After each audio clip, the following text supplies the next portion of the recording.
அனைத்தையும் தரக்கூடியது முருகு என்கின்ற வார்த்தை. இந்த முருகநாமத்தை சொன்னல, இந்த பாட்டில் மொழிக்கு துணை முருகாயிரம் நாமங்கள் முன்பு செய்த பழிக்கு துணை அவன் பன்னிரு தோளும் பயந்ததனை வழிக்கு துணை வடிவேலும் செங்கோடன் மயூரமுமேன்னு சொன்னேன். அதுல செங்கோடன் மயூரமும் அப்படின்னா, செங்கோடன் அப்படின்னு சொன்னால் திருச்செங்கோட்டில் இருக்கக்கூடிய முருகப்பெருமானை சொல்கிறார். முருகனுக்கு 6 படை வீடுகள் இருந்தாலும் 7ஆம் படை வீடு என்று எல்லாராலும் போற்றப்படக்கூடிய ஒரு தலம் திருச்செங்கோடு. கொடிமாட செங்குன்றூர்னு பேர்.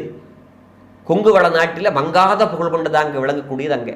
அங்கே போய் பார்த்தீர்கள்னா அர்த்தநாரீஸ்வரராக சிவபெருமான் இருப்பார். அங்கே முருகப்பெருமான் திருச்செங்கோட்டு வேலர்னு பேர். திருச்செங்கோட்டு வேலர். அவரை போய் பார்த்தா அவ்வளவு அழகாக இருப்பார். ரூப சௌந்தர்யம் அழகாக இருக்கும். முருகன்னாவே அழகு. அந்த அழகை அலங்காரத்தில் சொல்லுகிறார் அருணகிரிநாதர். தெய்வ திருமலை திருச்செங்கோட்டில் வாழும் செழுஞ்சுடரே அப்படின்னு பாடுறார். அதே மாதிரி சேந்தனை கந்தனை செங்கோட்டு